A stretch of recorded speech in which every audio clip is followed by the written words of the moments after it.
ngalesi sikhathi ngisuke sengithi bamba sengiyavala ke sengiyavala the book of Matthew 28 verses 2.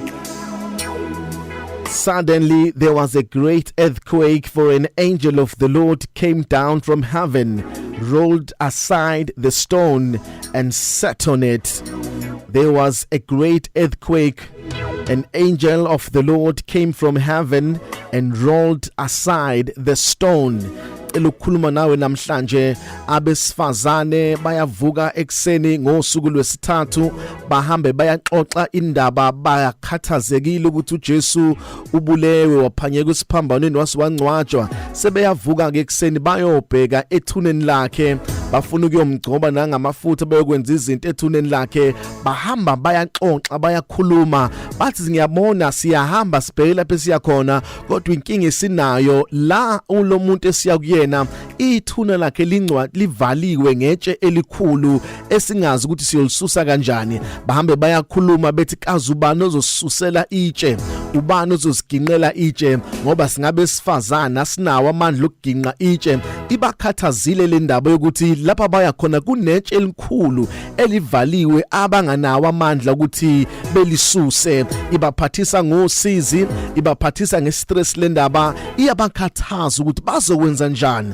yebo bayaya laba babheke khona ukuya ethuneni kodwa mase befika nansi inkinga abanayo lithi iBhayibheli bengakafiki kwehla ingelosi kaNkuluNkulu yafike yaliginqa itshe laba bakhathazeka ngento uNkulunkulu sihambe ngaphambili wathumela ingelosi wasusa ingelosi ezulwini yafika emhlabeni yazoginqa itshe indaba basakhala ngayo bakhala ngendaba vele silungisiwe kwathi angikhulume namhlanje ukuthi njengoba uqala isonto inkosi sithume phambili ingelosi yayoginqa itshe elingaphambi kwakho nanoma ngabe yikiphi inkinga ibizovela kuleli sonto nanoma ngabe yini inkinga oyisabayo kuleli sonto noma ngabe yini into oyisabayo ongazi ukuthi izolungiseka kanjani the Lord has sent me to tell you ukuthi itshe seliginqiwe lento ekhathazayo ongazi izolunga kanjani ithi inkosi angizokutshela namhlanje itshe seliginqiwe indaba seyilungisiwe lento ebikhathaza ongazi ukuthi kuyokwenzeleka kanjani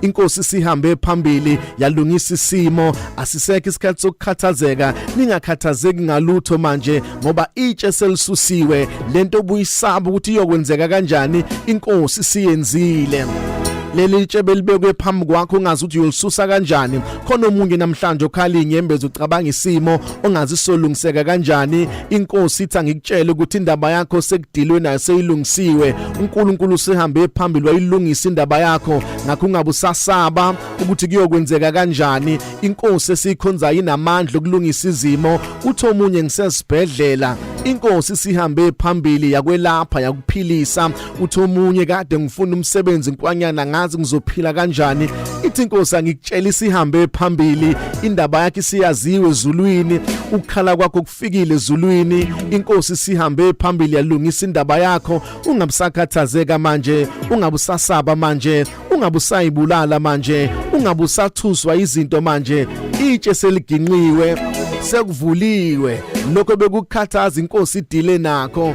There is no need to worry. There is no need to stress out. But the Lord has walked before you and the Lord has resolved every matter. Your matter has been settled.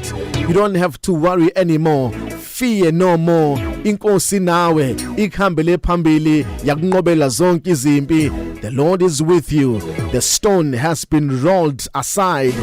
The rock has been removed.